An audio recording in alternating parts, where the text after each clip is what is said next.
একটি কোম্পানিতে ছিল এক পরিশ্রমী পিঁপড়া। প্রতিদিন সকাল ৯টায় সে অফিসে আসত। কারো সঙ্গে গল্পের সময় নষ্ট না করে চুপচাপ কাজে লেগে যেত। তার কাজের মান ও পরিমাণ দুটোই ছিল অসাধারণ। কোম্পানির উৎপাদন বেড়ে যেত তার পরিশ্রমে, আর সে নিজেও সুখে আনন্দে কাজ করত। অফিসের সিইও সিংহ একদিন অবাক হয়ে ভাবল, এই পিঁপড়াটা তো কোনো সুপারভিশন ছাড়াই এত কাজ করছে। তাহলে যদি ওর উপর একজন সুপারভাইজার দেওয়া হয়, তাহলে উৎপাদন তো আরও বাড়বে। তাই সিংহ পিঁপড়ার সুপারভাইজার হিসেবে একটি তেলাপোকাকে নিয়োগ দিল।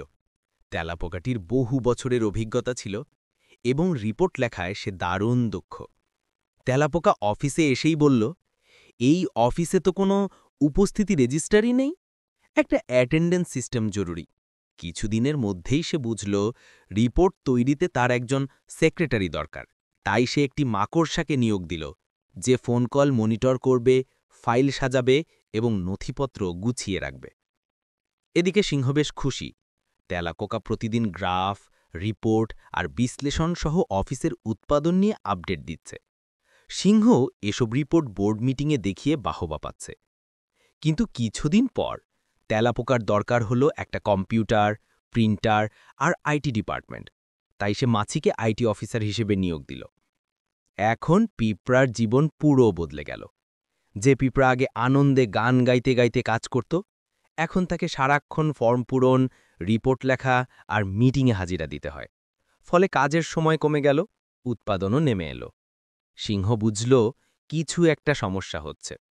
তাই সে সিদ্ধান্ত নিল পিঁপড়ার বিভাগকে আলাদা ডিপার্টমেন্ট বানিয়ে একজন ডিপার্টমেন্ট হেড নিয়োগ দিতে হবে। এবার প্রধান হিসেবে এলো ঝিঝি পোকা। প্রথম দিনেই সে নিজের জন্য বিলাসবহুল চেয়ার, কার্পেট আর সাজানো অফিস অর্ডার দিল। কিছুদিন পর বলল, আমার একটা ব্যক্তিগত সহকারী আর কম্পিউটার দরকার। বলেই নিজের আগের অফিসের একজন পুরনো লোককে সহকারী বানাল। ধীরে ধীরে পিঁপড়ার অফিসের পরিবেশ পাল্টে গেল।